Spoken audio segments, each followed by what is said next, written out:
הלו חברים, ערב טוב. אנחנו מחכים לאחרוני המצטרפים, ומיד אנחנו נתחיל. כמו שאתם רואים, יש לנו הרבה מאוד הפתעות היום. גם האורחים, גם המארחים, כולם. המארחים התחלפו. אפשר לשים את הסף על מיוט.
יאללה. מוכנים? אהלן, ערב טוב. טוב, אתם... היי אסף, מה שלומך? אסף מושתק. וואי, יש לי כמה חברים פה שהיינו ביחד בפייאמונטה. אהלן רן, אהלן מיכל. טוב, ערב נהדר. היי, ג'ונתן, מה נשמע? טוב, ערב מאוד מיוחד יש לנו, אני לא יודע אם הכל מותר להגיד, יש כמה הפתעות, אני מניח שיש לכם כבר את העיינות לפניכם. אני חייב להגיד שזה לא כל יום, גם בשבילי לטעום שני יקבים כאלה.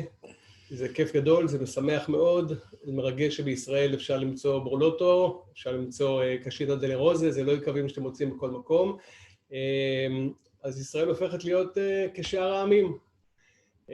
אז תודה גם לבורגון קראון על הזכות הזאת, שבשבילנו אפשר יהיה לטעום נביולו ברמות האלה. שני כפרים, ברברסקו וברולו, שני סגנונות שונים, הסגנון של פאביו והסגנון של ריקרדו וכל המשפחה, עוד מאיטלו וג'ובאנה, אבל זה באמת יקבים מחוץ קצת הרדאר. אני חושב שלפני 10 שנים, לא היינו אומרים את השמות האלה, אנשים היו אומרים, מה, מי לא שמענו? שמענו על גאיה, שמענו על קונטרנו, שמענו על זה, ואני חושב שהיום בקרב ה-die-hard פיימונטה, אלה שמות נחשקים לא פחות, והמעניין הוא שברולוטו הוא אחת הדמויות הכי מפורסמות והכי ותיקות בברולו, אבל עם השנים היה קצת יותר, פחות מוכר באזורים מסוימים, במיוחד בצרפת לפחות, אני לא זוכר שדיברו עליו הרבה כמו שדיברו על הבתים הגדולים. אז with no further ado, אולי בכל זאת כמה משפטים לגבי פיימונטה, ואחרי זה נצלול די מהר לתוך העיינות. פיימונטה, כולכם בטח מכירים, צפון מערב איטליה, חלק משמעותי מאוד. זה האזור שיש בו הכי הרבה DOCG בכל איטליה. זה האזור שאולי הקרבה שלו מבחינה רעיונית לבורגוני היא הכי גבוהה, כי החלוקה חלקות שונות, אמנם אין ממש עדיין את הפרמיה קרו, גראונד קרו, אבל עדיין זה מאוד מאוד מורסולה, כמו שאומרים בצרפתית. וצ'או פאביו. אלאה! אני רואה פה פתאום את פאביו אלסנדריה מברולוטו שנמצא איתנו, אני עדיין לא רואה כאן את ריקרדו, אבל אולי גם... פאביו על מיוט, נשאר לפתוח. Ciao a tutti, buona serata. Come stai? Bene, I'm fine, and you? Great to see you. Abbastanza. We do just a little introduction, and then we have you on board to go with your wines. I think Ricardo should be also here. Ricardo is there? I'll text him. Okay, fantastic. אז נחזור באמת לפיימונטה. אתם רוצים שנעשה את זה באנגלית? לא. אפשר בעברית, כמובן. מכל מקום, פיימונטה אזור מאוד משמעותי. אמנם אנחנו כולם חושבים על ברולו וברסקו, אבל בגדול פיימונטה היא אזור שרק 10% ממנו זה נביולו. 30, כמעט שליש זה ברברה, קצת פחות משליש זה המוסקטו, מוסקטו דסטי, אחר כך יש לכם דולצ'טו ויש לכם את כל הזנים האחרים, ונביולו 10%, כך שזה ממש, למרות שכולנו חושבים רק על זה, ברולו וברסקו מייצגים מאוד מעט, מתוך ה-45,000 הקטר של כל פיימונטה, שזה 450,000 דונם, אנחנו מדברים בסך הכל על 2,000 הקטר של ברולו, וזה משהו כמו קצת פחות מ-700 הקטר של ברברסקו, כדי לתת לכם פרופורציה, כל הייצור של ברולו זה בערך עקבי רמת הגולן יחד עם ברקן, ביחד, זה פחות או יותר, כל ברולו לעולם, משהו כמו 14 מיליון בקבוקים, ואם נסתכל על ברברסקו זה עוד הרבה פחות, זה משהו כמו 4 מיליון בקבוקים, זאת אומרת, ביקב רמת הגולן מייצרים יותר יין מכל הברברסקו בעולם. אז רק להגיד לכם כמה אנחנו מדברים על דברים קטנטנים, ואם אתם מדברים על יינות כמו מונביליירו או כמו ריו סורדו, אז בכלל אנחנו מדברים על אלפי בקבוקים, וברור לכם למה זה כל כך נחשק. בדרך כלל נהוג להגיד שברברסקו זה היותר פמיניני או יותר עדין, וברולו קצת יותר חסון ויותר, בוא נגיד, מרובע או יותר טני, אבל החלוקות האלה של פעם כבר לא תופסות היום, כי יש לכם ברולים, במיוחד אם אנחנו מדברים על העיינות של ברולוטו, שהם כל כך מעודנים, האזור של המורה, האזור של ורדונו, אזור מאוד עם יכולות עידון, שהרבה פעמים בטעימה עיוורת אפשר לחשוד בהם שהם עיינות של ברברסקו. לעומת זאת יש עיינות בברברסקו שגם יכולים, במיוחד בשנים חמות, להיות דומות לא פחות לברולו, אז כך שהחלוקה הזאת שהייתה פעם כבר פחות קיימת היום. אולי עוד דבר אחד שהייתי רוצה להגיד זה שהחלוקה פעם שהייתה של מודרניסטים לעומת הטרדיציונליסטים, כבר גם היא לא קיימת, כבר היום רוב היקבים מצאו איפשהו את המקום שלהם בדרך, ומי שעדיין חושב שהוא מסורתי, או מישהו שחושב עדיין שהמילה מודרניסט זו מילה אקוטית, משמעותית או ערכית במאה ה-21, כנראה שאתם לא תרצו לשתות את העיינות שלו. אז אנחנו נתחיל בעצם בטעימה הראשונה של שני לנגה נביולו, שאפשר באמת להגיד עליהם שהם מיני ברברסקו ומיני ברולו. בסך הכל, כי מדובר פה בניביולי שמגיעים ממש מהטריטוריות של הכפרים שהיו יכולים להיות תחת האפלסיונים. אנחנו נדבר מיד עכשיו עם, אז אולי נתחיל עם, ואחר כך אנחנו נעבור אל שני ברברסקו. אנחנו נתחיל עם הטרסטלה ונעבור אחר כך אל הריו סורדו, אם אתם רוצים לסדר את זה מולכם בצורה נכונה. אז אנחנו נתחיל בלנגנביולו של קשינה ואחר כך של בורלוטו, תכף נעלה גם אותם על הקו, ושני הברברסקים, ואחר כך כמובן נסיים בטעימה לא פחות ממופתית, כשאתם מדברים על 2016, מבחינתי, אני חושב שכולנו כבר די קראנו וראינו, אני הייתי באזור גם בשנה הזאת, זו הייתה שנה שדי מהר כולם הסכימו שזאת שנה ענקית, ולטעום 3 בורלוטו מאותה שנה, 2016, ושלושה ביטויים שונים, זה יהיה חוויה נפלאה, שנעשה את זה יחד עם פאביו. אני חושב שאפשר להתחיל. אפשר להתחיל. אני ממליץ למזוג את שתי הנביולו, גם של בורלוטו וגם של קשינה דלה רוזה, בשתי כוסות, כדי שאפשר יהיה לעשות איזושהי השוואה ביניהם. כמו שאיידו אמר, אני רק רוצה להדגיש, הוא אמר את זה, כשאנחנו מדברים על נביולו, גם של קשינה וגם של פאביו, אנחנו מדברים למעשה על יין שבקלות היה יכול להיות ברולו או ברברסקו, בהתאמה, ולהימחר בהרבה יותר. כדי להבין למה יקבים בוחרים לעשות דקלסיפיקציה של היין שלהם ולייצר נביולו, ההבנה הזאת זה ההבנה של ה-frame of mind שיש לפייאמונטזים. כשאתה הולך ליקב שם, אתה הולך למשפחה. אתה באמת נכנס למשפחה. וזו משפחה עם מסורת, וזו משפחה שלא באה משום דבר. במקרה של פאביו, מ-1850 נפתח היקב, ואתה צריך לעמוד בסטנדרטים היסטוריים, שמשהו ש...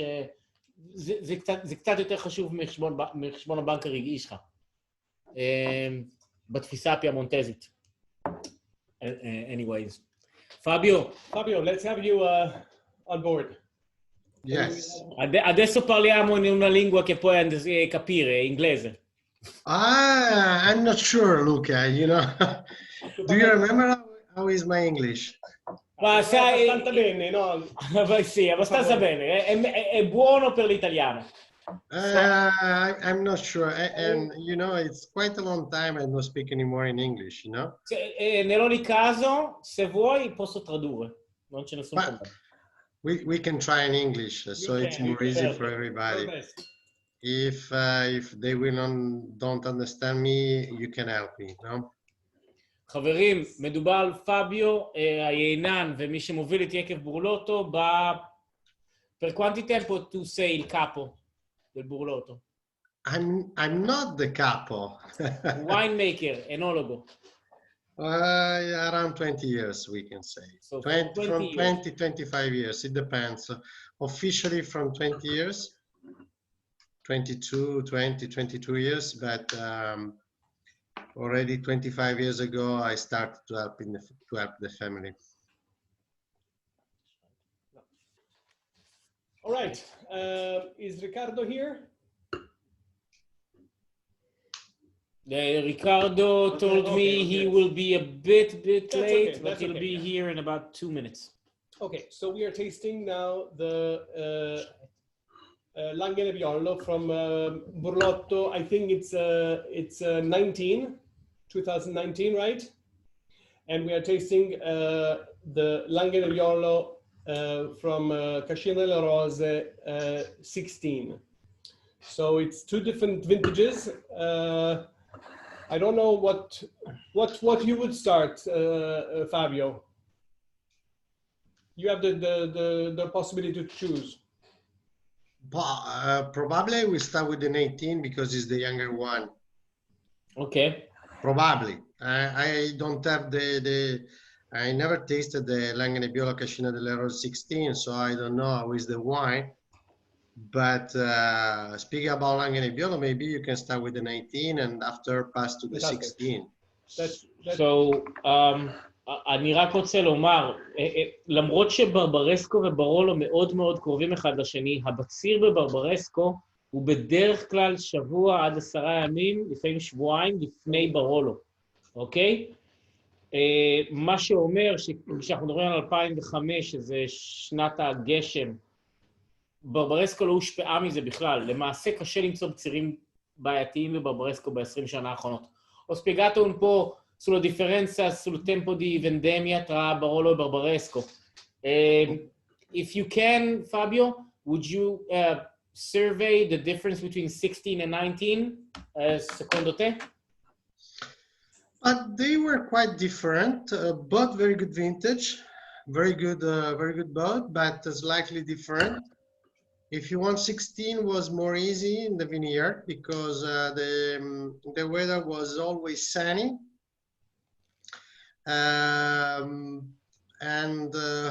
You know, without many issues, no, everything was easy working in the vineyard. Was Riccardo. Riccardo già entrato. Okay. So maybe he can explain better than me is Langhe Nebbiolo 16 and the vintage 16, no? But anyway, I think 16 was sunny, was the weather was always good from the spring until the harvest time, very easy to work in the vineyard.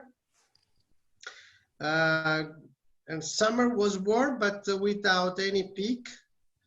Temperature was under 35 degrees, and also during harvest time was the weather was sunny and not extremely hot. If you want, in the 16 we had a very long time, a very long season, very long time of ripening. So from the bud break until the harvest time, the period was very long, one of the longest in the recent year. In 2019, we can say the weather was in general was fresher than 16, but with some peak. For example, in the summer we had 2 peaks of temperature, but both this moment were followed by rain and the temperature dropped down. And also 19 was we had more water, especially during the springtime. In the springtime was similar to 13, and also the characteristic of the vintage 19 is more similar to 13. So the wine are a little bit more vertical with a lot of tension. The acidity is usually higher than 16, and the wine are really brighter. Now you can feel it in your wine. It's between a Pinot Noir and Nebbiolo. It's really on the high pitch, very elegant, and but it's also the way you make the wine. Can you maybe take us through the vinification? It's also whole cluster in the Langhe Nebbiolo. I know that Dolcetto you are doing, and Monvigliero here maybe partly. Now for the Langhe Nebbiolo we destem everything. We totally destem. We can say that our approach is very simple, and there is not a lot of technology in the cellar.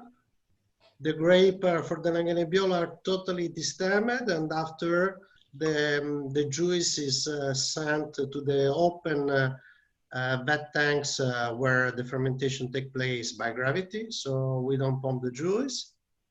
Some pumping over, some punching down that are manually made. So very gentle approach during the fermentation, during the extraction. Usually for the Langhe Nebbiolo, the skin contact is around 2 weeks long. After the malo is made in stainless steel and the aging in big barrel oak. Riccardo, would you like to add anything about 1916? Maybe. Well, yeah. Sorry if I'm a bit late, and it's nice you to are be with right all on time here. as always. You German. Thank you. So, is of course, first of all, thank you everyone, because I really enjoy to be here now with you, and it'll be great to talk with you and about the wines.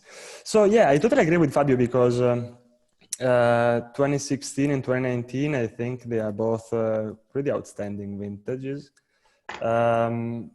16, well, we know everyone knows that is a complete vintage. So we got everything we need, or we dream about an Nebbiolo. So in terms of taste, we have beautiful elegance, finesse, verticality because of a nice acidity. We have also a great structure.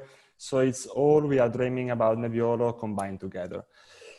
19 is not so far from that, I think. 17 and 18, of course, they've been pretty different from these two vintages. We also, as at Cascina della Rosa, we have different things in common with Fabio in terms of vinification. Probably one of the only differences we have for the Langhe Nebbiolo is that we don't put it into big wood barrels. So even after the malo, we like to keep it in stainless steel. So the Langhe Nebbiolo you are tasting, the 16 from us, it's the place of origin, it's Trastelle, the Cru, the MGA, the Menzione Geografica Aggiuntiva. It's a vineyard selection, in few words, because we don't have vineyards somewhere around or outside of the area of Barbaresco, but we use basically the grapes that we can use to produce Barbaresco Trastelle. We declassify for a specific project to Langhe Nebbiolo. This is kind of unusual sometimes, but I know other producers do the same. Tendentially, in the last decades, we used slightly younger vineyards for our Langhe Nebbiolo. But you always have to keep in mind that when you approach our Langhe Nebbiolo, you are approaching our idea of pureness. So that's also why stainless steel only. So we want to show people, but also to ourselves, what is the pureness, or what is the straight and direct aromas of Nebbiolo. Because stainless steel is not changing like anything. Of course, there's not the micro-oxygenation you have in wood. So that's what we do on Barbarescos and on other wines. But for the Langhe Nebbiolo, since we started to produce it in 2004, we are always doing stainless steel only. Yeah. So and it's a wine that, and by the way, I love Fabio's wines also. Yeah. I just drank some of them last week, and Yeah. so complimenti as always. But it's a wine, if we talk about our Langhe Nebbiolo, but I also would share also on their Langhe Nebbiolo. It's a wine that when it's in its youth, it's kind of dangerous. Dangerous, I mean, you can drink too much of it. Because it's, beautiful, elegant, very vertical, I would say. 19 and also 16, they have beautiful acidity. As Fabio mentioned before, I think 19 has a little bit more than 16. So they are beautiful when they are young. But as you can probably taste, the 16, they are also aging beautifully. Yeah. Very interesting. I don't know if you are tasting the same wines, but what we see here is a very different stylistic difference, but in quality, it's really interesting, both of them. Yep. Your wine, Riccardo, being a little bit more on the black side, still very confined and very elegant and precise, but with a little bit more flesh. And Alessandro is more on the red and some green. But with super translucent, pale, and extremely mouth-watering effect that brings a lot of freshness. So you see that there's no extraction, there's no try to build the wine. It's really almost the essence of the minerality that you get from the Duna fruit. So it's an amazing, really, for me, it's going with some Burgundy in the tram of this beautiful liquid, and with your wine, Riccardo, I find it almost Barolish in a way. So it's when you think about Barbaresco being light, here you see that it's a vintage like 2016. I think that the 16 and the 19 speak also and add to the different directions that they can bring. But I think that for you in Israel, all my friends, see how versatile this grape variety is.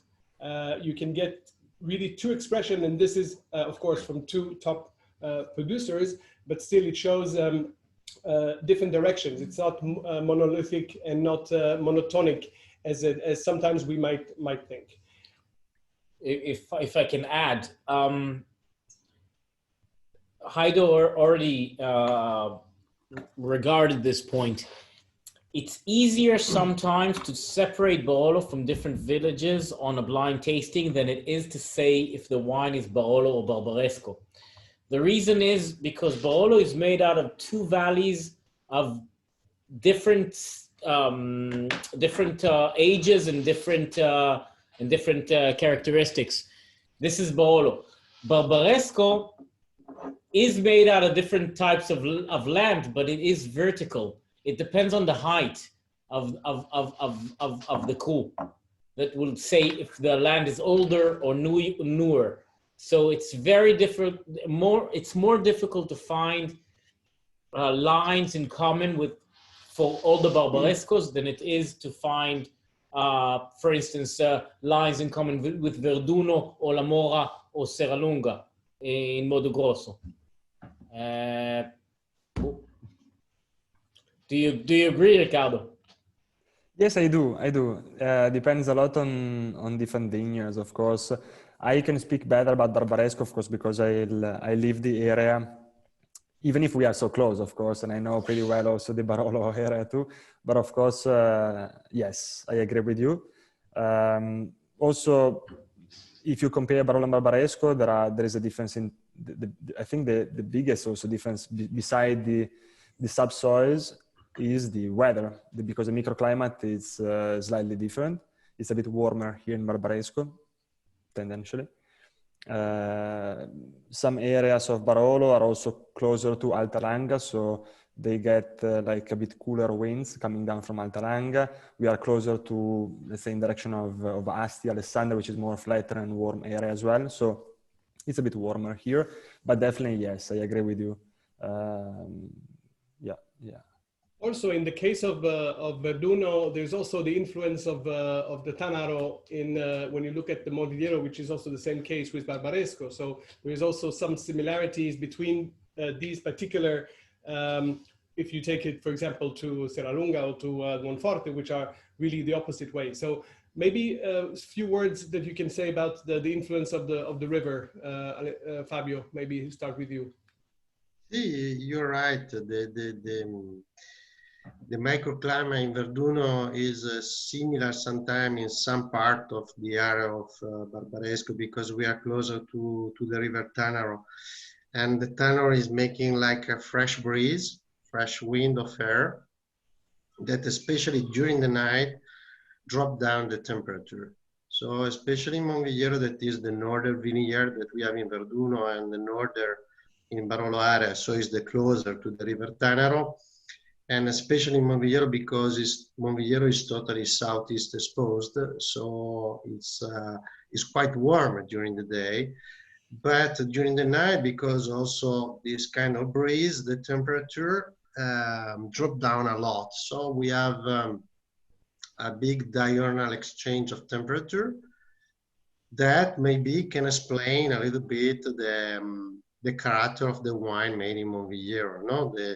This kind of perfume, this kind of aromaticity, and the elegance and the quality of the tannin that are typical in this vineyard, no? Yep. Great. For example, there's also, now it's difficult to explain on video like this. It's better for you to come here and see the area, but I'm coming, Riccardo, I'm coming. I know. But something interesting for me that I'm really interested in microclimates and subsoils difference in the area. But if you look maybe on Google Earth, you can see that. We've got the maps. We got the map. Perfetto. The one with the altitude or the one flat? Come si dice? MAG.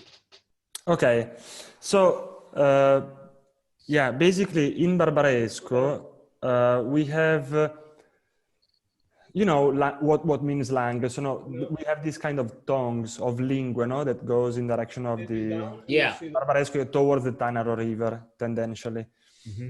So I don't know if you can zoom, like if we can see the entire area together. If you can zoom it back a little bit. Okay, this is Tre Stelle. Oh, sorry. No, No, Trastelle is the one next to the yellow. Rio Sordo is brown. Does it work? Doesn't work. It works. It works. Okay. Okay. Left. Left. We're trying. We're There you trying. go, there you go. So Rio Sordo, you are close to Rio Sordo. On your right, Rio Sordo. Sordo. And Trastelle is on the right. To the right is Tre Stelle.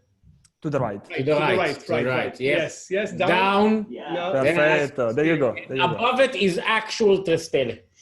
Yes. Yes. And But- then you have Yeah, that's where we live, where I'm now. Yeah.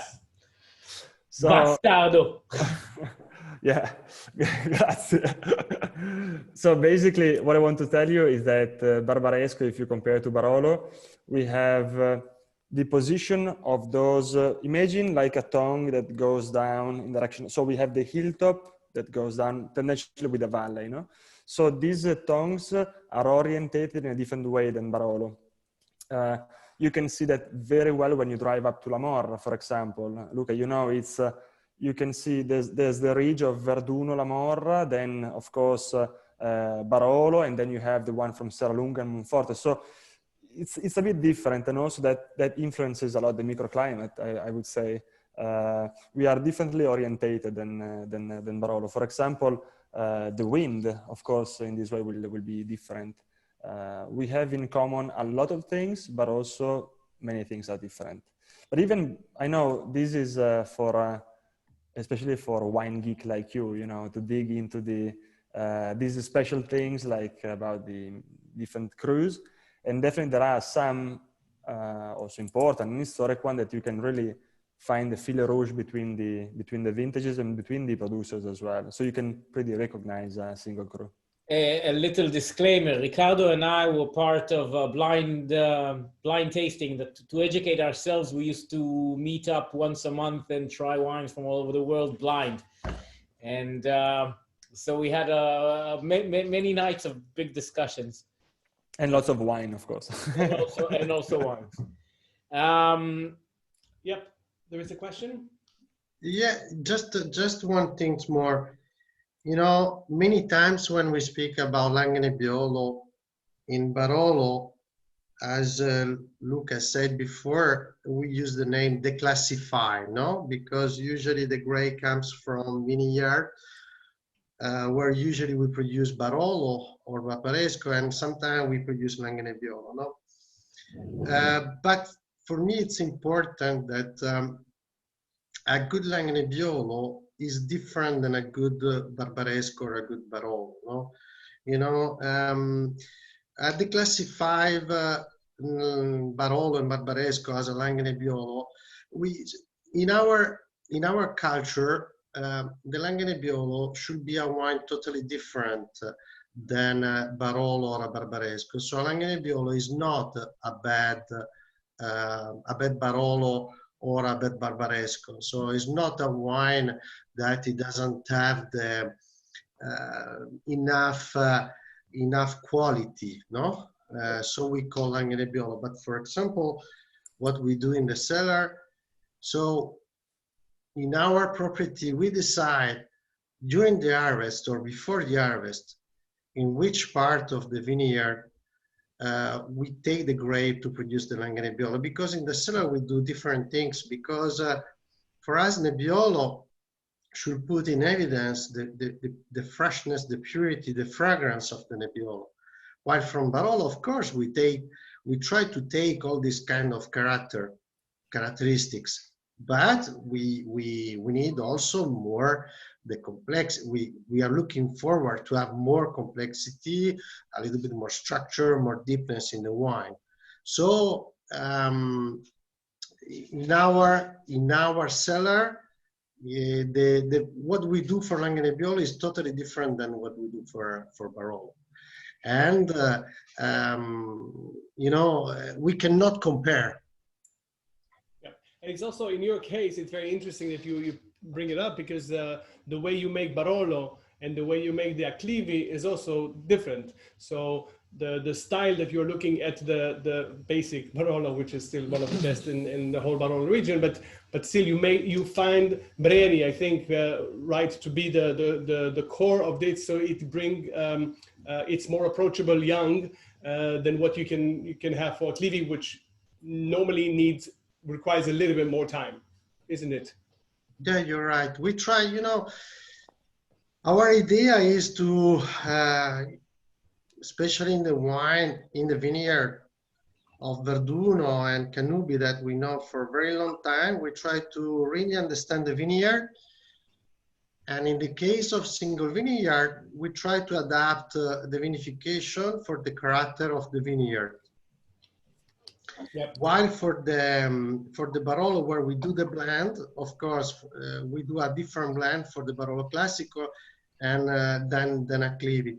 And the difference is really for the Barolo Classico, we try to understand the part of our vineyard or the vineyard where we think we have, we can produce a wine that show earlier the characteristic of Barolo, the vineyard that offer a wine a little bit more approachable from the beginning of the life. While in Acclivi, we choose the part of our vineyard where we think there is more potential in the future, usually. Fantastic. I think it's time to move to two Barbareschi side by side from the same producer, from the same vintage, only the parcel is different, the terroir is different, but it's also very close one to the other. We'll go with Riccardo in a second to explain. We start with Tre Stelle on the left-hand side, and then Rio Sordo on the right-hand side.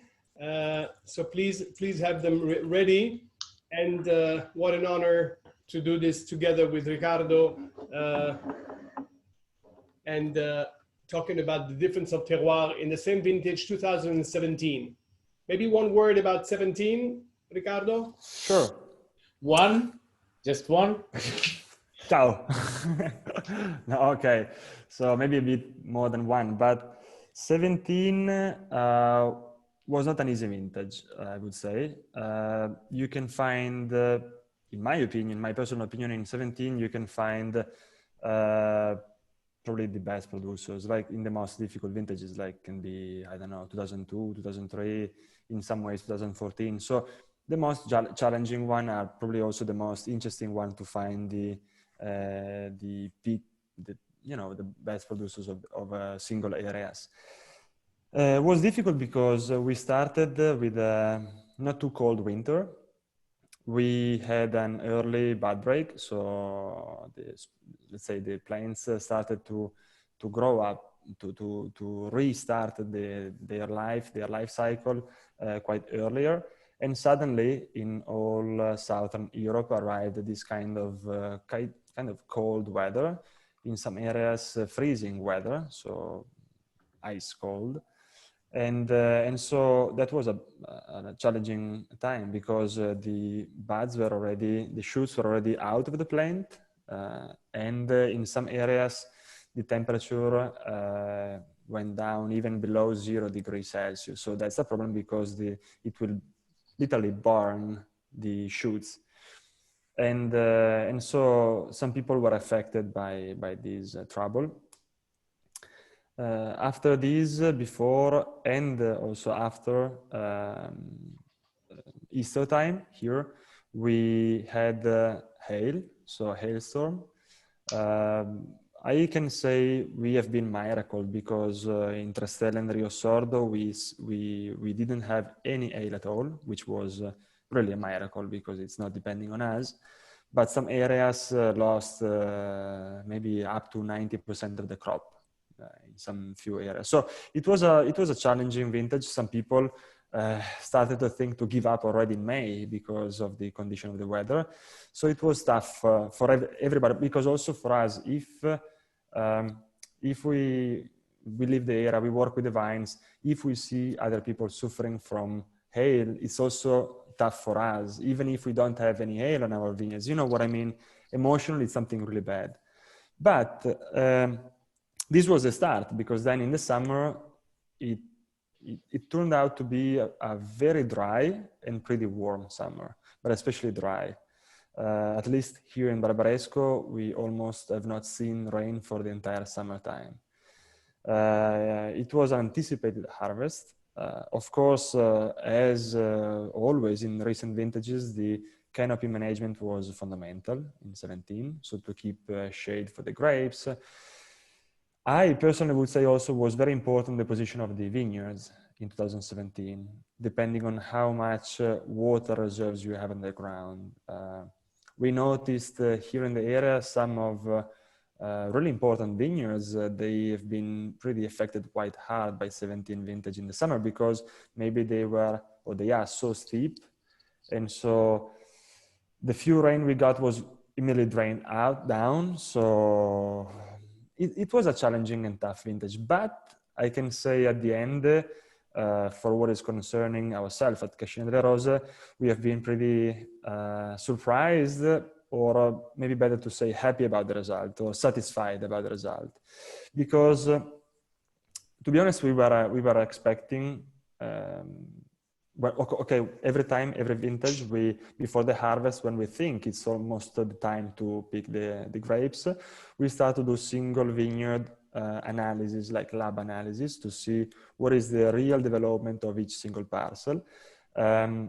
And we were expecting, you know, maybe high sugar density and concentration, and very low acidity because of the hot weather and dry summer. But instead, we were quite surprised of seeing pretty nice acidities and not so much sugar concentration. That's also talking with other producers, probably because it was a stress time for the plant, so that they stopped working at a certain point. And so that was a good thing.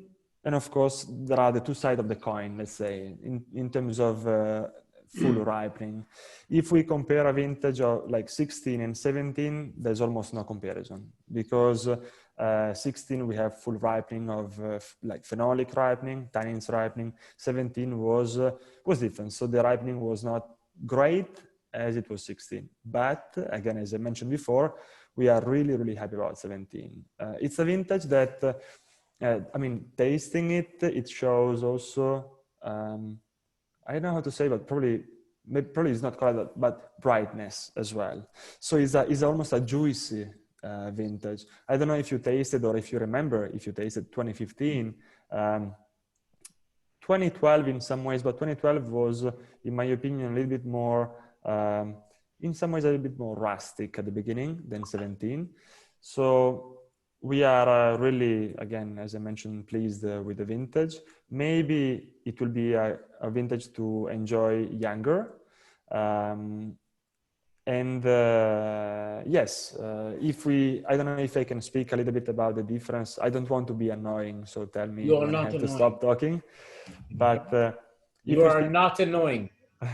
If we speak about the two different vineyards, the two Barbarescos you are now drinking or tasting and I hope enjoying, they are, in terms of air distance, as you briefly see from the map before, they are one next to the other. So by air distance, our vineyards we use for Barbaresco, Rio Sordo and Trastelle, it's about 200 meters in air distance. And of course, Luca, you can confirm me. 1 second. I just want you to tell the history maybe about Trastelle and Rio Sordo, that it used to be one crew. You're correct. Pretty much the only ones.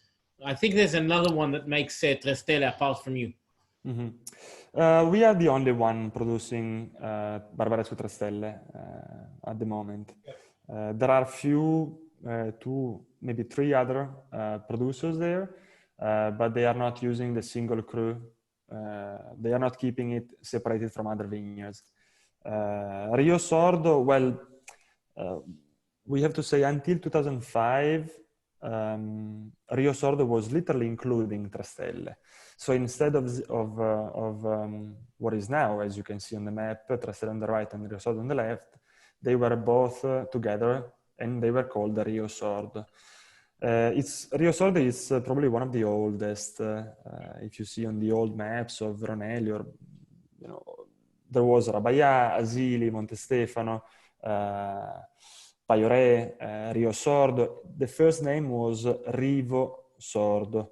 Rivo Sordo literally means, or Rio Sordo literally means deaf, because you cannot hear, river or creek, a small like spring that flows underground. That's where the name come from. So in 2006, my parents, together with the local winemaker community in the Enoteca Regionale, they were, and together with other wine producers, they were trying to find if there was a chance to maybe separate some of them even into smaller, but more in a more precise way. That's why we were able finally in 2006 to separate them. Honestly, I'm really proud of what my parents did on that, because to be clear, Rio Sordo, actually it says it just by the name, because it's an historic cru. So they were already selling it out all. So why complicating their life commercially and creating another cru that nobody knows, because Trastelle is a brand new name. We have some very old labels with Trastelle mentioned already on it, but like 60s, 70s. But nobody in 2005-04 knows what is Trastelle. So they invested a lot on it, because they, and we of course, believe in the potential of it. Trastelle is something for us really, really special. It's the bright side of Barbaresco, the elegant side of it. When Rio Sordo is always tending to be a bit more maybe muscular, a bit more, a bit darker. Trastelle is always on the floral side. I would say in Italian, arioso is brighter in some ways.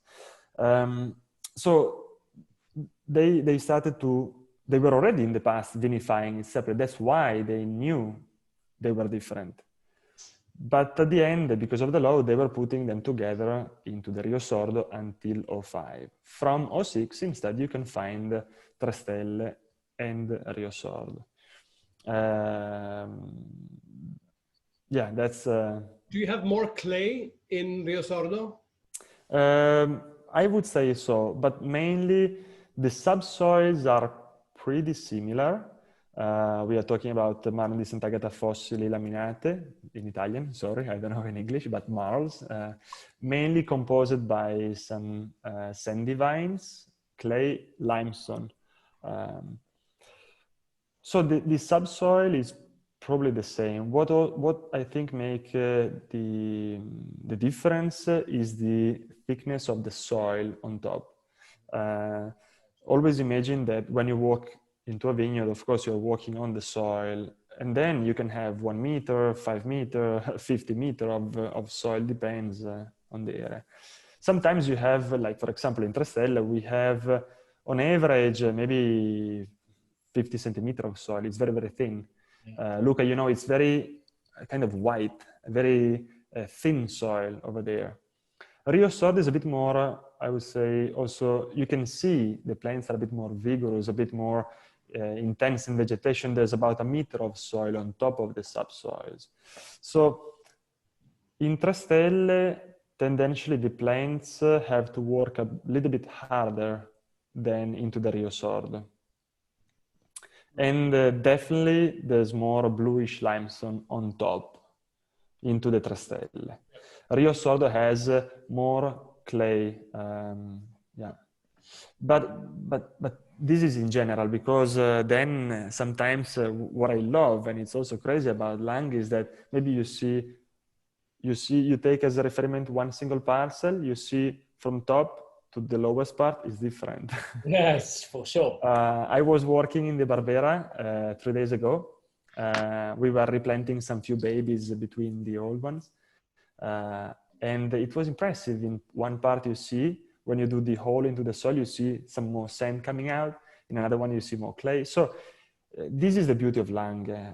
Actually, if we can vinify every single row separately, we would do that, but it's kind of impossible. We always keep single parcel, but single rows, it's too much.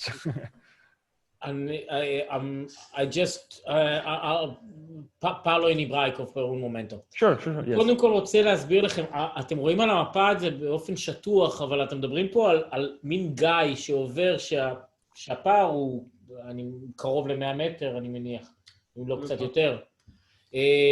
ותשימו לב איפה ריו סורדו וטרסטלה ממוקמים. הם ממוקמים בגבעה, אתה יכול להוריד את המפה קצת למטה?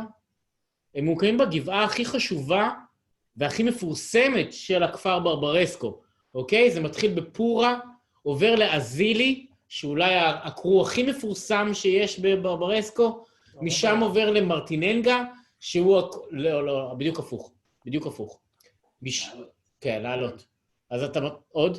עוד שנייה. אז אנחנו... אופה, אני מצטער, technical difficulties. The Valley, העמק הזה של ברברסקו, זה העמק הכי מפורסם, אוקיי? זה מתחיל... אוקיי? אנחנו עדיין עובדים על זה.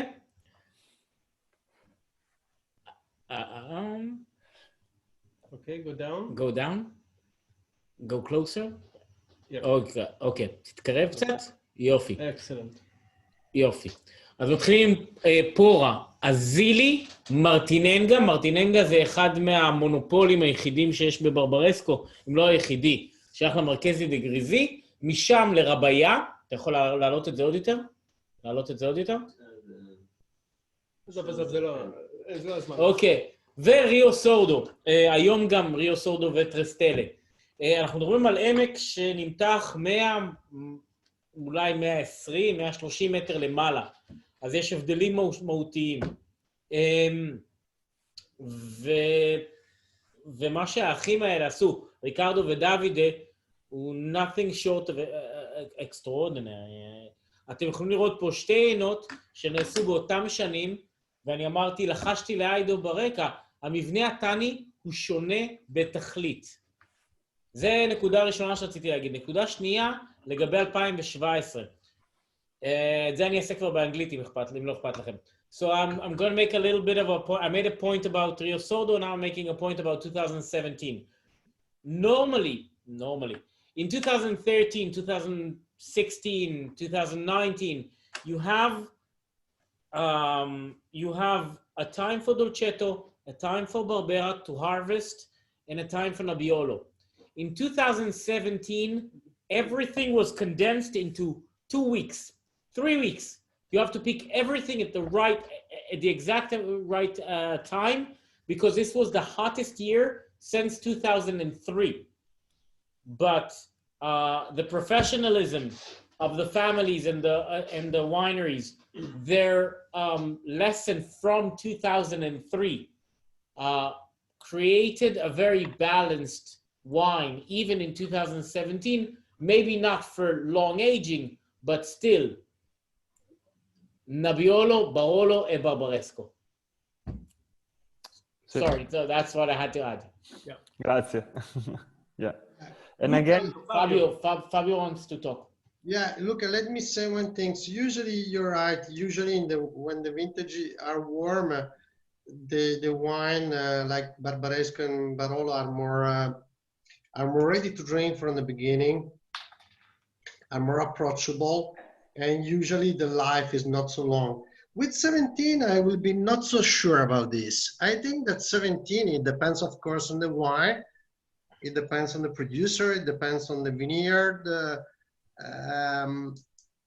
But some 2017 will age well, I think. And did you make a cleve in 17? Yes, I made a cleve in 17, yes. That's the answer. Yeah. See, but you know, I think that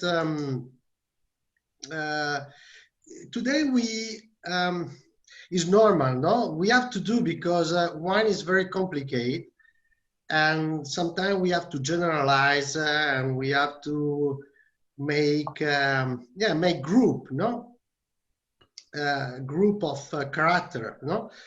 But you know, and usually we say when the vintage is warm, the wine are more ready. When the vintage is cold, the wine need more times. But with 17 is not the same. I think I probably will drink before the 18 than the 17. No, for example, I really love the 18 because you know I'm a good drinker of wine. So usually I love the wine when there is. When the wine are engaging, when the wine are very imbalanced, they are pleasant to enjoy, you know, pleasant to, when they are very inviting, no? And the 18 is this vintage. But, you know, I think that 17 needs more time, the 18, for example. So if I would buy 18 and 17, I would prefer to drink before the 18 than the 17. I will keep 17 for a few years. Maybe not too much, and I will follow the wine. But, you know, I think the 17, in some cases, they have potential to age some years. Important point. Oh, yeah. I don't feel, you know, I didn't taste too many 17 because, you know, the Barolo, they are just released. So, and I tasted some Barbaresco, so I cannot tell you exactly because, especially about Barolo, because now we start to taste now, but to taste now also the Barolo from other producer. But for the idea that I have now, I'm surprised because in the 17 I don't feel the aroma too cooked. There is a good power in the wine, a good structure in the wine, and especially the nose is much more fresher than I was expecting, considering the weather. Yep. So we can Exactly, yeah. definitely agree that 17 is a winemaker's vintage. It will show us winemakers at their best because it's challenging. It's not as easy, let's say, as 13 when everything was just perfect. I think and you could choose your exit point. I think Ricardo spoke about canopy management, which was key in 17. Yeah. And I think that if we talk about the cooler sites of Barbaresco and especially Verduno, La Mora, you have more chances. And of course, when you work with winemakers who know what to do, how to do the best of the raw material that they have, like in this case, I think you can go pretty sure that it will be what it is. And I agree that I was expecting a little bit more weight and darker fruit. But I'm still sure that at least my tastings of 17 from Serralunga, this can be sometimes a whooping 15% alcohol and big wines. So you are the exception in 17, and we love this exception. Yeah, and I agree on the point of view on the 18. Yes. In fact, what I have now in the glass is at 18. What are you drinking, Fabio? Excuse me? What are you drinking with us tonight? Ramat HaGolan Yarden. Honestly, I have a glass of Verduno Pella Verga 2020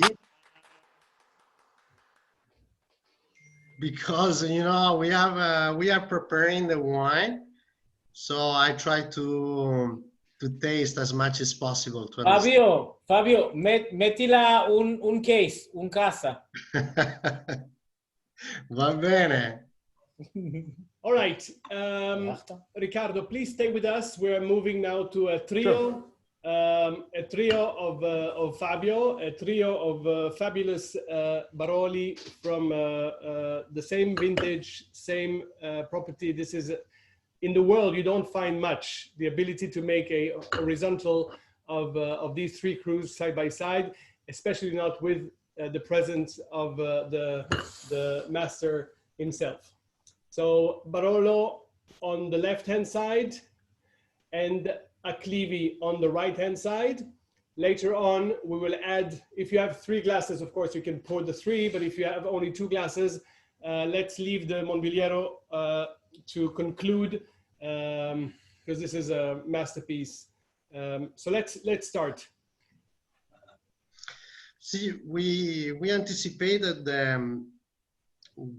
we already spoke about the 16 vintage, no? And yes, let me say the 2 important points of the 16 were the long time of vegetation, long time of maturation of the grape. So the season start at the normal time, because the winter time was quite long. We had some snow at the end of the winter time, so the bud break was not anticipated. But as the weather was not extremely warm, was sunny but not extremely warm, temperature were always under 35 degrees, so the vine never went in stress. And also during the summer we had some rain, so we had the possibility to ripe Nebbiolo quite late, at the end of October. And so this long time of ripening gave to Nebbiolo the possibility to mature very well the tannin, no? And for a grape like Nebbiolo, where the tannin are so important, the maturity of the tannin is one of the key in the wine, no? And in 16, I think, and I hope you can taste this quality of tannin in the wine. Everything is in balance, no? And I think this is the character of the vintage 16. There is nothing that is not in balance in the wine. There is not too much tannin. There is not too much acidity. The wine are quite brighter, but the aroma are mature as the tannin are mature, and so nose and palate, they go together, no? You have in the glass the Barolo Classico and the Barolo Acclivi. Both Barolo, they are made with the old philosophy in Barolo production. So with the old philosophy of the blend of different vineyard. For the Barolo Classico, usually we blend the vineyard that we think they can offer us a Barolo more ready, more approachable from the beginning of the life, while for Acclivi we choose the part of the vineyard always in Verduno village, because both Barolo are made only with grape from Verduno village. But for Acclivi, we choose the part of our vineyard where we think there is more potential. And so the wine we can have a little bit more complexity, a little bit more deepness in the wine, but also more agility too. It shows. So the Barolo is made principally from Breri plus some Nerane. Yes, the bigger part of the fruit of the Barolo Classico comes from Breri, that is a vineyard that is bordering Monvigliero, still south exposed, and with a soil that is not so different from Monvigliero, no?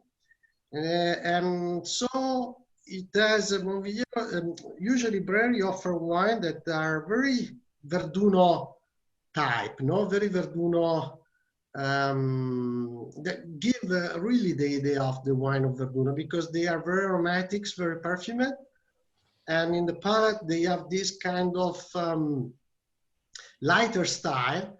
The tannin are very imbalanced and always integrated in the fruit. If you compare with Monvillero, the style of wine is not totally different, but of course Monvillero, it gives you more deepness, no? It's a wine a little bit more sophisticated and slightly more austere than Breri, no? So we usually use Breri to start the blend of the Barolo Classico because of this character more forward, more open, more enjoyable. Yep. And after we add the part of Negrane and Rocche Olmo that we don't use for Acclivi. You know, for Acclivi, we try to do the best expression of Verduno for the year. And usually we try to blend the vineyard in the two parts of the village of Verduno. You know, the area of Barolo and Verduno is not too big, but and there is as everywhere in Barolo, you can find big difference from a vineyard to another vineyard. But if you want to summarize, in the northern part of Verduno, so in the vineyard like Breri, Monvillero, San Lorenzo, usually the wine are more aerian, more perfumed, more delicate with a very high quality of the tannin. While in the southern part, so the part that is closer to La Morra, with vineyard like Rocche Olmo, Boscato, Negrane, the wine are like a little bit more. There is a little bit more energy, more tension, a little bit more acidity, more tannin, more color. So in Acclivi, we would like to have the best expression of Verduno in the whole territory. So we love to try the best part of the northern part, so using the grape of Monvillero, with the best part of the southern part, so we choose the best part of our vineyard in Rocche Olmo and Negrane. Well, we're putting in the map. I would like to say something, Fabio. Feel free to contradict me if I'm wrong. Okay? So, Barolo, as I said before, is very differentiated between the different terroirs and the different villages.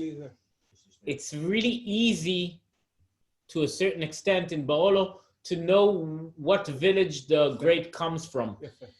But if we look at Serralunga Monforte, we're looking at maybe a philosopher, someone you want to meet when they're in their 60s, 70s, and they're very, very wise and smart. In La Morra, you would look for a rock star, somebody you would like to meet in their 30s because they're very flashy.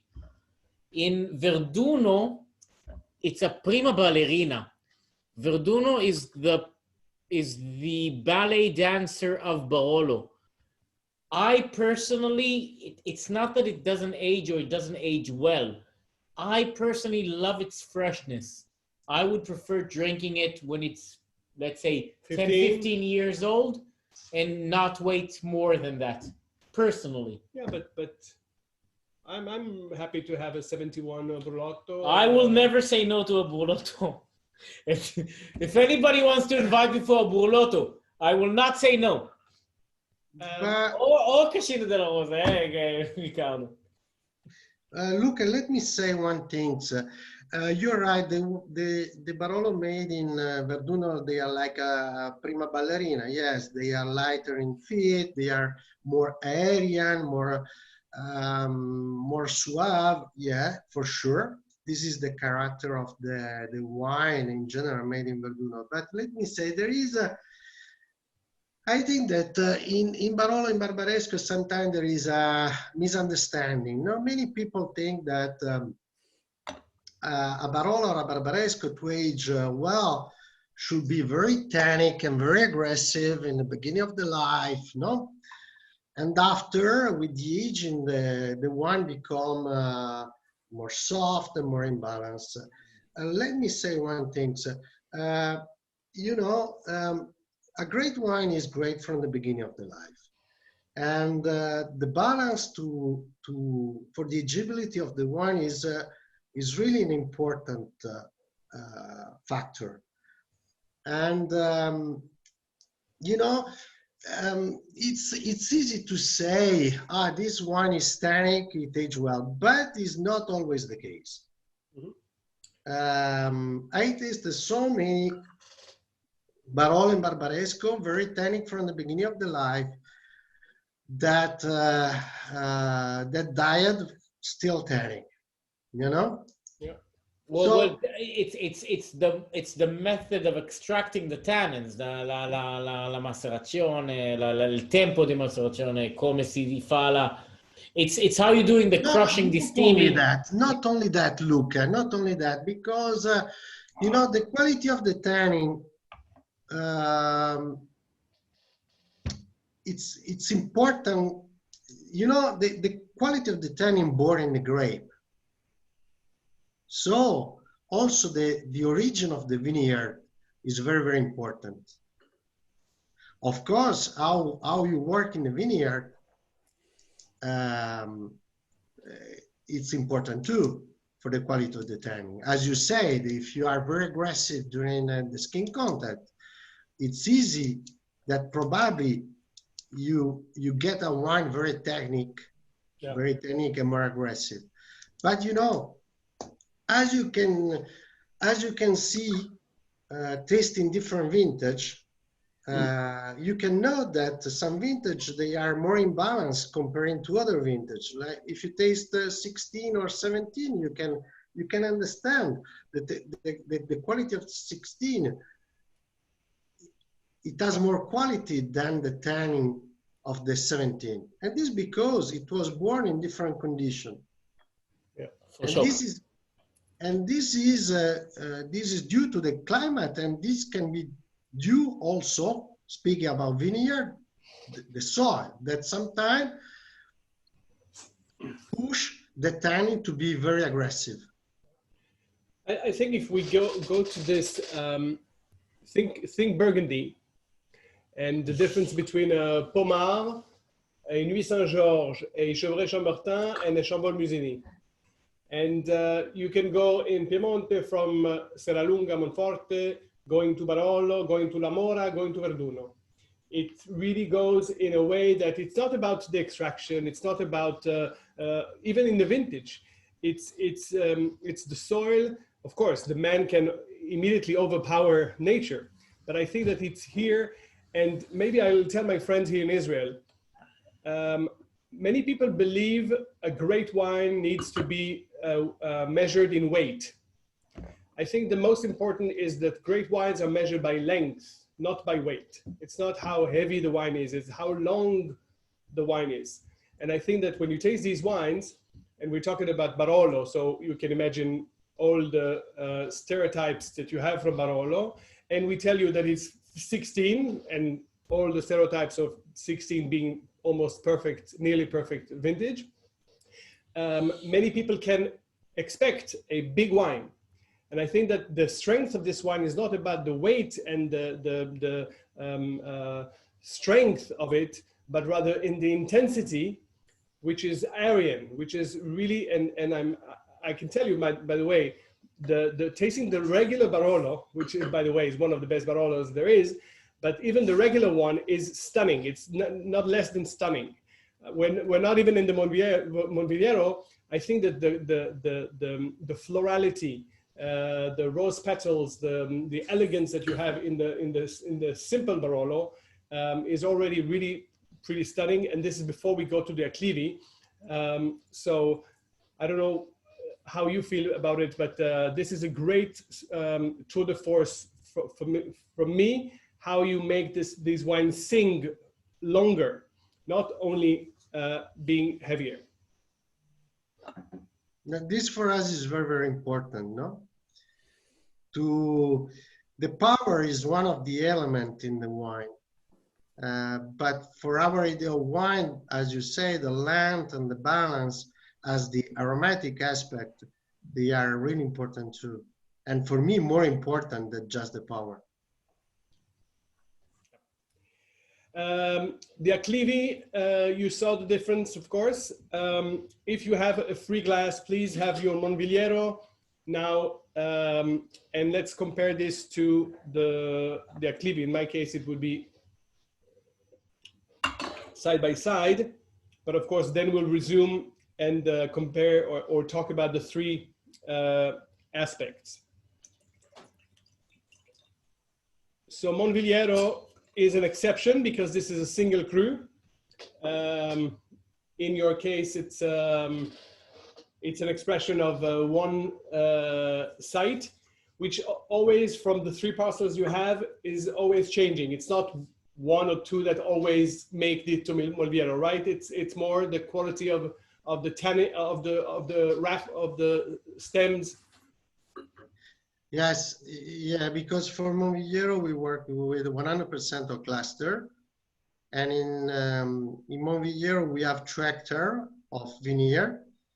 So in every vintage we try to select the part of our veneer in Monviliero where we think the grape can match better the all cluster vinification, and so it's not question of quality, no, because all our three different plots, we can say they have the same quality, but what the selection is just we try to understand which part of the veneer works better with the old cluster and which part is better to destem. And the part that we destem we use for the Barolo Acclivi. Mamma mia. I don't know about what about you, but I think there's silence in Oren, כל הכבוד. Wow. כן, sì. Certo. Now, please don't make this mistake. I see in France, in Burgundy, many people say, "Oh, the Romanée-Conti is greater because they use a whole cluster." No, it's not the whole cluster that makes this wine greater. Yes, it gives an accent to it, definitely. But I think that the greatness of this wine is the Monviliero. That, by the way, your great-grandfather recognized already from the beginning, let alone that he was the first one to bottle wines. Every time he could afford to buy a parcel of Monviliero or buy grapes from Monviliero, he made it. So he recognized that it was like in Barolo they knew Cannubi, like Riccardo, you said that everybody knew in the beginning the great fathers that Asili or Rabaya or Rio Sordo were the famous ones, or Montestefano. I think that your great-grandfather had this vision to recognize that Monviliero is, and you continue this in a great way. Thank you.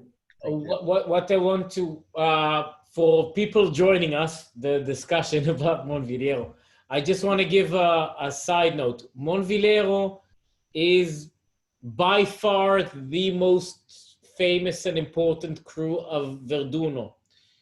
It was, to an extent, overlooked in the late part of the 80s, early part of the 90s, because the Americans liked heavier wines, and Monviliero tends to be more aromatic and lighter. But you see now the way that it's sought after, the prices that Monviliero is bringing, and Monviliero, and the fighting within the vineyard, the wineries, just to get half an hectare of this cru.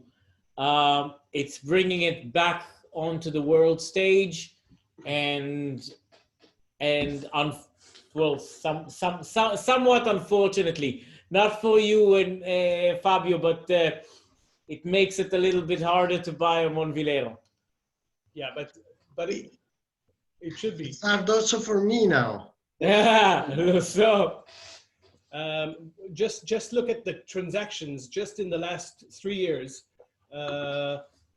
Scavino, Einaudi, Odero, all bought parcels in There's Montiero, more. and there are more. So it becomes the hot potato now. I think rightly so. If you look back at the past, Cannubi and Montiero were really regarded as part, but because Verduno was always secluded, it was like, you know, the guys from the north, and all the big guys were located near Alba, near Barolo, and they pushed more to other. Of course, we say Brunate is still very, very good, and by the way, many resemblances with Yes, Brunate is still very good. Grazie. But you know, Verduno was in the history was really important. Was really important in the history of Barolo. It seems that the first experiment in the Barolo production were made in Verduno. No? Yes. And Verduno was from the beginning of the history of Barolo you know, the territory of Verduno was included from the beginning in the area, in the territory of Barolo. So was always quite important in Barolo history. As Lucas said before, probably the moment more difficult for Verduno was really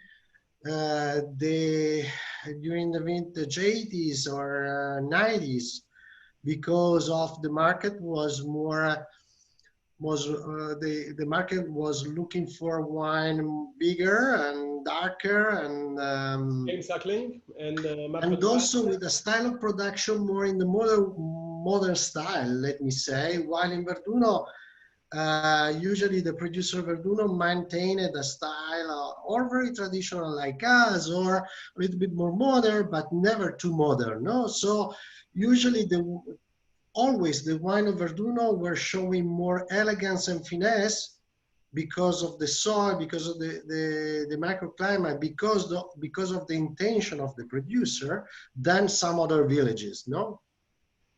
And so in some years, like the 80s, like the 90s, the wine of Verduno were, you know, were not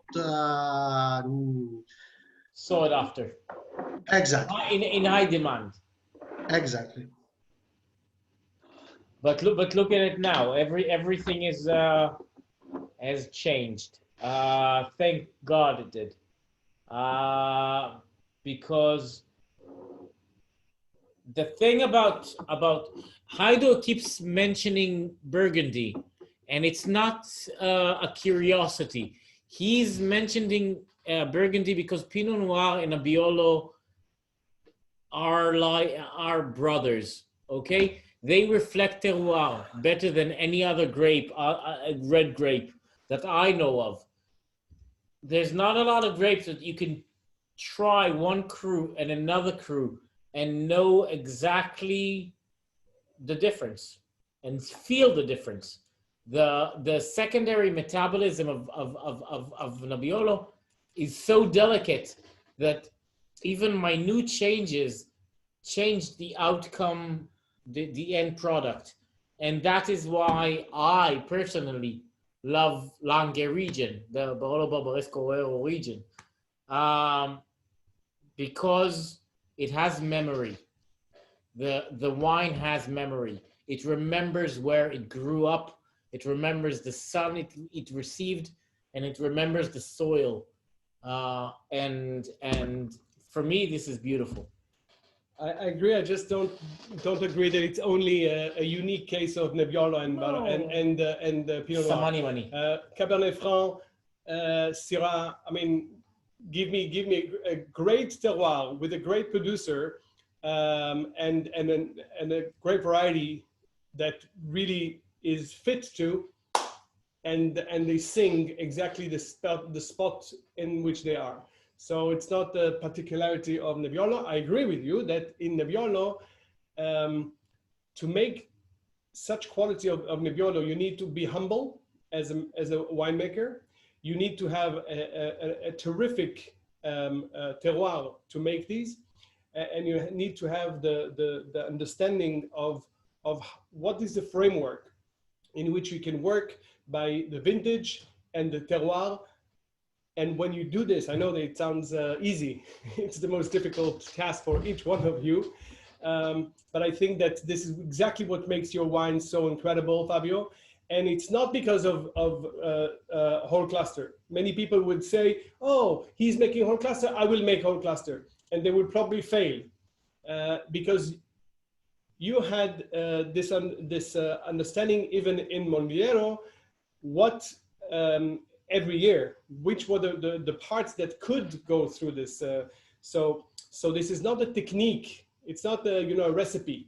And what I loved here in your case, Ricardo, I want to salute the 17, the quality of 17. And I want to salute the level of Langhe Nebbiolo in both cases that really outperformed many Barolos in their purity. And also the intelligence of what to put in the Langhe Nebbiolo from your cruise, because you can take the wrong one and it doesn't work. It's a loss for this and for this. Maybe one question, you have also Canubi, Fabio, right? If you don't know, this is even more secluded, although Monvoliero is the signature. Would you tell us why you don't make whole cluster in Canubi and yes for Monvoliero, or it's just your history? Yeah, in the past, my grandfather produced the Canubi with the old cluster, but as it was common, he blended all the vineyard together, no, to create the Barolo Classico and sometimes the Barolo Riserva. And so we have a long experience working with old cluster with with all our vineyard, no, and for many years. And this experience, it was important because when we started to vinify Barolo single vineyard, we really try to find the right way to enhance the character of each different vineyard, no?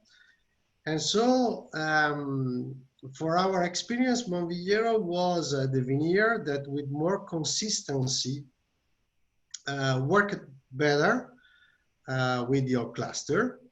And also there was really a synergy between Monvoliero and oak cluster, because of the characteristic of the vineyard are, as I already told you, are the aromatics, this very bright perfume, the elegance of the tannin, the long taste, but delicate taste too. And these are the characters that usually oak cluster enhance in the wine, because, some people expect that oak cluster give more structure and to the wine. Yes, you can do with your cluster, but if you work well with your cluster, you work to increase the aromatic complexity and the elegance of the wine. It's not a technique that you can use a lot to have more concentration in the wine. And for example, as in Canubi, that is a vineyard different than Monvoliero, where usually I love in Canubi the sensual aspect. No, these are wine with a little bit more density, in the mid palate. There is a little bit more structure, a little bit more deepness in the wine, more earthiness in the wine. So in the Canubi, I love this this kind of character of the wine. And for me, it was more easy to get this sensation, the stem in the grape, because the stem in the grape, I can work a little bit more in the texture of the palate, in the density of the wine, that I cannot do with oak cluster. And so when we started to work with single vineyard, we decided, okay, we're trying to find the right way to enhance the difference between the different vineyards. And so we decide Monvillero, no choice, or cluster. We continue with our cluster. For Canubi, with the standard grape. Any plans to acquire more? I know that you have one parcel. Don't tell anybody in Monforte. See, we bought in 2018 Castelletto. in Castelletto, right? When is going to be the first bottle? And see, the first year will be we bought in February 18. And so we start to produce the Barolo Signorini Castelletto from the 18 vintage, because really we want to follow along this vineyard to understand immediately the character of the wine. So we didn't plan to really to have more experience with this vineyard alone. And we bought because, you know, we have a long relation with the vineyard of Verdun in the northern part of Barolo. For a long time, we were lucky to vinify Canubi, that is really in the middle part of Barolo area. So from some years, we were looking for to complete our experience in Barolo with a vineyard really in the southeast part of Barolo. And it was quite a long time that we were looking for a vineyard there, and fortunately in 18 we had the opportunity to buy. And Castelletto, we bought there also because of Castelletto. Of course, it is in the valley, in the last valley of Barolo, no? In the valley, Castelletto is in Monforte. And it is in the part of Monforte that is facing Serralunga. So our plot is just in face of Vignarionda. But so usually the wine made there, they are wine a little bit more austere, a little bit more tannic, with more power.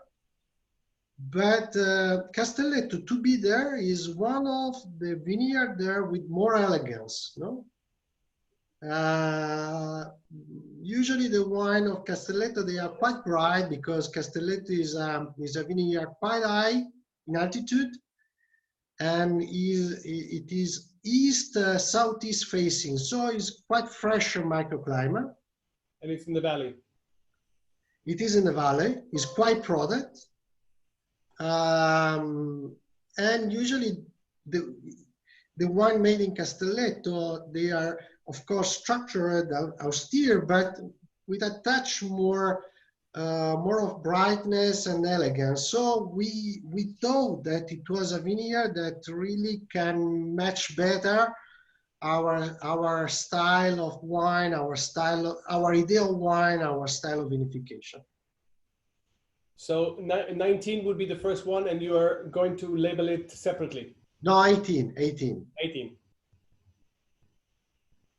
Asaf, you know where to find me. Excuse me? No, I said Asaf. No, you know where to find me. Oh, I will. Don't worry. Fantastic. It's good to see you again, of course. Okay. I think it's about time to conclude. I mean, for me, it would be forever that we can continue, but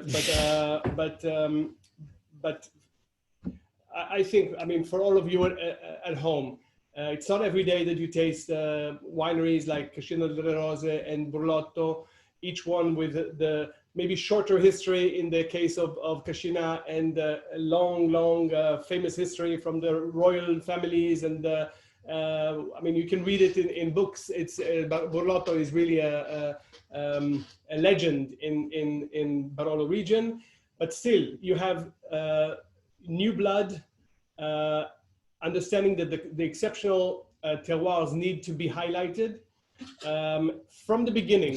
From a Langhe Nebbiolo, it has to be stunning. Even the Barolo or the Barbaresco regular, like Tre Stelle, if it's considered simple, it's not.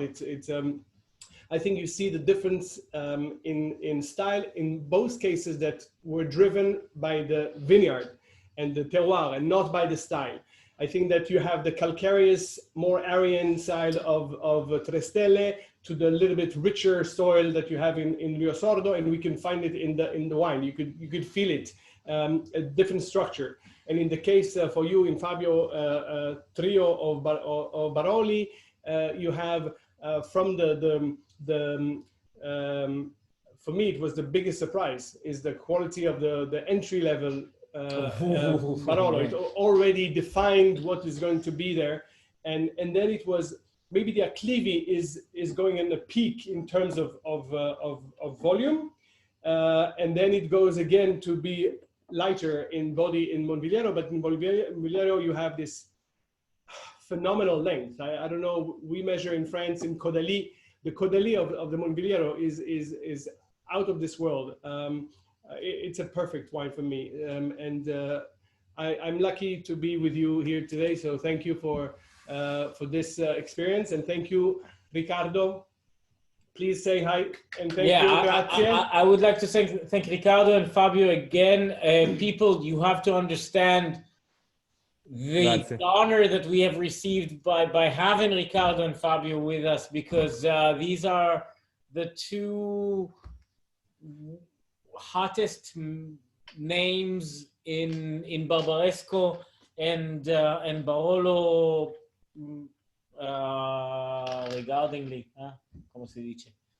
In ogni caso, thank you so much for joining us. And this tasting was... Grazie mille.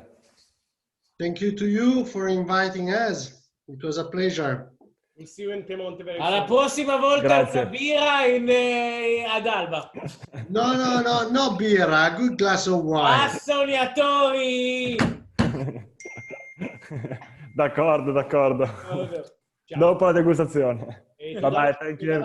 סליחה שזה היה הרבה מאוד באנגלית, אבל דברו איתי בפרטי אם יש לכם שאלות אחרי זה. תודה רבה פביו, תודה רבה ריקרדו, תודה רבה. Cheers. Cheers. Grazie mille. Ciao. Ciao. Ciao.